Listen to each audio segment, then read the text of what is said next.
बिस्मिल्लाहिर्रहमानिर्रहीम। अस्सलाम वालेकुम। मैं शकील मलिक आपकी खिदमत में हाज़िर हूँ। बड़ी खौफनाक स्टोरी है। स्टोरी ये है कि जनाब एक अहम अदारे की रिपोर्ट सामने आई है और इस रिपोर्ट में ये कहा गया है कि आइन और जमहूरियत भी ख़तरे में है।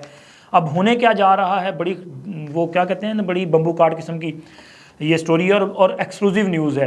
लेकिन उससे पहले आपसे दरख्वास्त है कि हमारे इस चैनल को सब्सक्राइब कर दें, लाइक कर दें और वीडियो को शेयर भी ज़रूर कर दिया करें। तो जनाब आपके इल्म में है कि जब से हाफ़िज़ साहब का डंडा चलना शुरू हुआ है तब से पाकिस्तान में जो है वो मुख्तलिफ माफियाज़ जो हैं वो अपनी बका की जंग लड़ रहे हैं। और पाकिस्तान में ये माफियाज़ ने जो अरबों खरबों रुपए की ब्लैक मनी इकट्ठी कर रखी है ना, अब ये ब्लैक मनी ये वो किराए के टट्टुओं में तकसीम की जा रही है। यानी कि पाकिस्तान के हालात ख़राब करने के हवाले से ये माफियाज़ जो है वो सरगर्म अमल है। और इस हवाले से एक अहम हसास अदारे की रिपोर्ट जो है वो हतमी की गई है। यानी कि ये रिपोर्ट जो है वो आला हुकाम को भेजी गई है। इस रिपोर्ट में ये दावा किया गया है इस इदारे की तरफ से कि मुख्तलिफ ये जो स्मगलिंग माफिया है और इसके साथ साथ डॉलर की ये जो ज़ख़ीरा अंदोज़ी करने वाला माफिया है, पाकिस्तान से दीगर ममालिक में अशिया स्मगल करने वाला और दीगर ममालिक से पाकिस्तान में, यानी कि आप समझ तो गए हैं ये ईरान और अफ़गानिस्तान में जो स्मगलिंग की जाती है, इसमें मुलव्वस बाअसर माफिया जो है वो पाकिस्तान को एक बार फिर गैर मुस्तहकम करने के लिए कोशां हो चुका है। एक तो माशाल्लाह पाकिस्तान में वैसे भी हालात जो हैं वो कोई इतने अच्छे नहीं होते।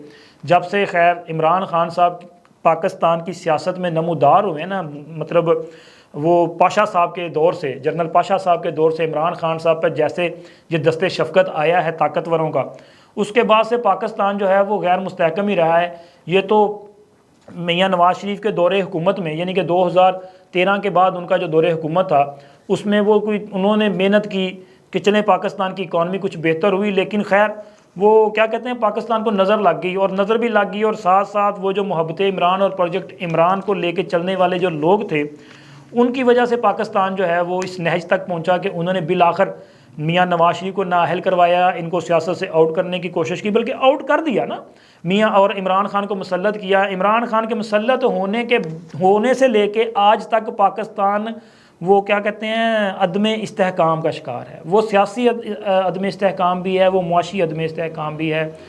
तो यानी कि वो ये सिलसिला थम नहीं रहा। और अब हाफ़िज़ आसिम मुनीर साहब ने जब से कमान संभाली है बतौर चीफ़ ऑफ आर्मी स्टाफ, तो उन्होंने पाकिस्तान को इसके पाँव पे खड़ा करने का एक अज़म लेके चल रहे हैं। एक तो उनके ख़िलाफ़ इसी प्रोजेक्ट इमरान खान की तरफ से जो साजिशें की गई, जो मंसूबे बनाए गए बगावत के, उनको भी काउंटर किया जा रहा है। देखें कि फ़ौज और रियासत के ख़िलाफ़ 9 मई की ये जो साजिश की गई थी इसको काउंटर किया गया और इसे नाकाम बनाया गया। ये इतनी गंभीर किस्म की साजिश थी। मैं हमेशा अपने वीलॉग में इसका जिक्र करता हूँ, क्योंकि इसका जिक्र करना इसलिए भी ज़रूरी है कि जनाब हम इसको भूलने नहीं दे सकते। ये पाकिस्तान को ना सिर्फ कमज़ोर करने की साजिश थी बल्कि पाकिस्तान में ये बहुत बड़ी खूनी लड़ाई की साजिश थी जिससे पाकिस्तान के अवाम को और फ़ौज को भी लड़वाना था, फ़ौज को फ़ौज के साथ भी लड़वाना था, अवाम को अवाम के साथ भी लड़वाना था। और इसमें बाकायदा तौर पे मतलब ये खाली ये नहीं कि इमरान खान, मुझे तो लगता है कि इसमें कोई और भी ताकतें मुलव्वस हो सकती हैं। वो जो इमरान खान को मुसल्लत करने वाली ताकतें हैं वो भी इसमें मुलव्वस हो सकती है, क्योंकि उनका वो क्या कहते हैं असल तो उनका लुब्बे लुबा ये होता है ना कि पाकिस्तान को गैर मुस्तहकम करना है। तो पाकिस्तान पर ये जो अज़ाब मुसल्लत हुआ था ना इमरान नियाज़ी के नाम पे, तो तब से पाकिस्तान जो है वो अदम इस्तेहकाम का शिकार है। अब इमरान नियाज़ी जेल में है लेकिन इसके करिंदे जो हैं वो पाकिस्तान को अदम इस्तेहकाम का शिकार करना चाह रहे हैं।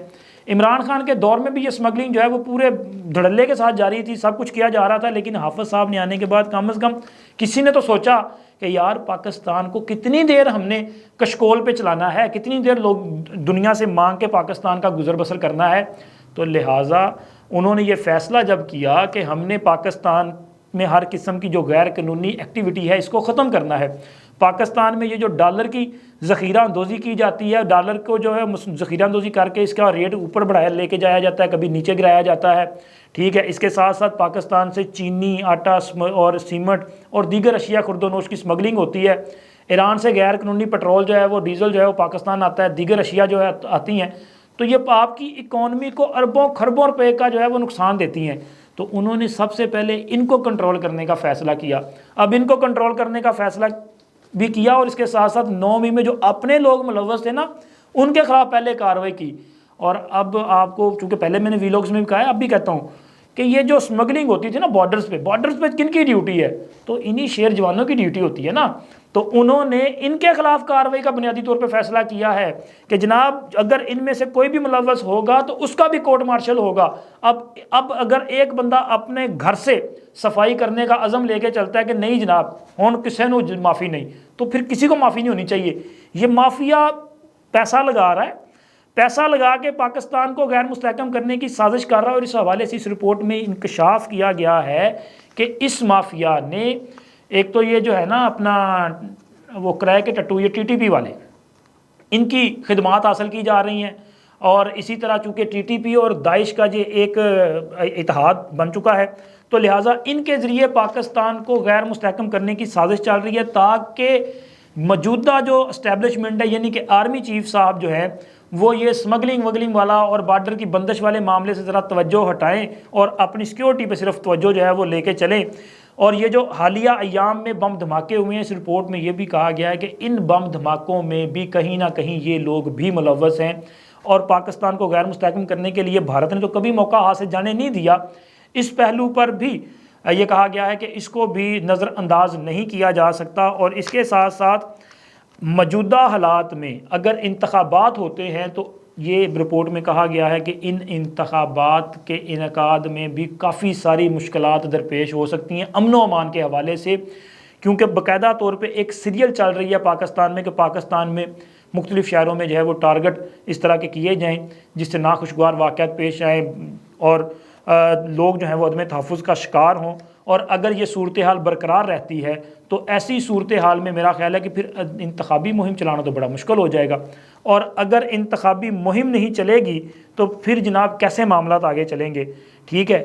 اور اگر آئین کے مطابق اگر انتخابات نہیں ہوں گے اور اس کے جمہوریت جو ہے وہ آگے نہیں بڑھ سکے گی اور ملک میں یہ جو نگران حکومت ہے یہ بھی ٹیکنوکریٹ کی ایک شکل ہوتی ہے، تو اس طرح کی حکومت اگر جاری رہے گی تو پھر نظام کیسے چلے گا؟ تو یہ کافی خوفناک صورتحال ہے، کافی پیچیدہ صورتحال بنتی جا رہی ہے جس میں ایک تو بنیادی طور پہ سب سے اہم ذمہ داری جو ہے وہ ڈیفینیٹلی ہماری جو سیکیورٹی فورسز ہیں ان کی ذمہ داری ہے کہ وہ اپنی ذمہ داری کو بھرپور طریقے سے انجام دیں، پاکستان کو محفوظ بنانے کے لیے اپنا کردار ادا کریں. لیکن اس کے ساتھ ساتھ ہماری عوام اور بالخصوص جو ہماری پولیٹیکل فورسز ہیں ان کو بھی اس موقع پہ جو ہے وہ بڑے مدبرانہ فیصلے کرنے کی ضرورت ہے کہ پاکستان کو ہم نے کس طرح سے بہتر طور پہ آگے لے کے جانا ہے.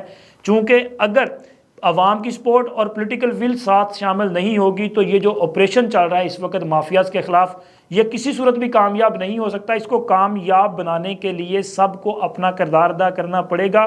اور یہ جو حالیہ رپورٹ سامنے آئی ہے اس رپورٹ کی روشنی میں انتخابات مجھے تو لگتا ہے کہ شاید انتخابات میں کچھ تاخیر ہو جائے اور جو انتخابی مہم چلنی ہے جو جلسے جلوس ظاہر ہے انتخابی مہم میں جلسے جلوس ہونے ہیں تو ان کی سیکیورٹی کے پرابلم جو ہیں وہ بھی درپیش ہو سکتے ہیں.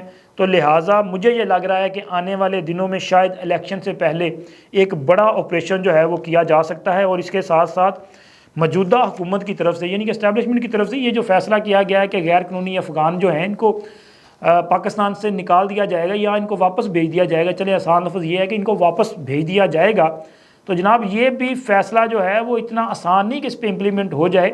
تو یہ جو حالات خراب ہو رہے ہیں اس میں مزید بھی خرابی پیدا ہو سکتی ہے. یہ بھی خدشہ ظاہر کیا گیا ہے کہ یہ جو فیصلہ ہے اس کی وجہ سے بھی کچھ حالات خراب ہو سکتے ہیں. تو لہٰذا جو افغان بستیاں ہیں وہاں پر بھی مکمل طور پہ وہ کیا کہتے ہیں اپنا چیکنگ کا پروسیس جو ہے اس کو لانچ کیا جا رہا ہے کہ اس کو پوری چیکنگ کی جائے گی. اور جو افغانی یہاں پہ غیر قانونی طور پہ مقیم ہیں ان کا ڈیٹا بھی نکالا جا رہا ہے اور ان لوگوں کو ان کا باقاعدہ طور پہ پروسیس شروع ہو چکا ہے کہ ان کو وہ افغانستان جو ہے منتقل کرنے کا کام شروع کر دیا گیا ہے. لیکن اب دیکھیں کہ اس کی کیا صورتحال بنتی ہے کیونکہ آپ کے بھی علم ہے اور میں بھی یہ جانتا ہوں کہ اگر کوئی لاکھوں غیر قانونی افغانی پاکستان میں موجود ہیں، جگہ جگہ افغانی بستیاں موجود ہیں اور یہ لوگ مکمل طور پہ پاکستانی بن چکے ہیں. جو پنجاب میں ہیں وہ پنجابی بولتے ہیں، جو KPK میں وہ تو خیر پشتو ہی بولتے ہیں، ایون کہ سندھ میں سندھی ان کو یہ سندھی لینگویج ہے وہ بولتے ہیں. تو یہ کیسے یہ سارا معاملہ جو ہے وہ پہنچے گا؟ خیر دیکھتے ہیں کہ ہماری حکومت اور ہماری اسٹیبلشمنٹ کس حد تک اس میں کامیاب ہوتی ہے اور اس معاملے کو کیسے ٹیکل کیا جاتا ہے، لیکن حالات جو ہیں وہ کوئی بہتری کی طرف اشارہ نہیں دے رہے۔ اب تک اتنا ہی، اللہ حافظ۔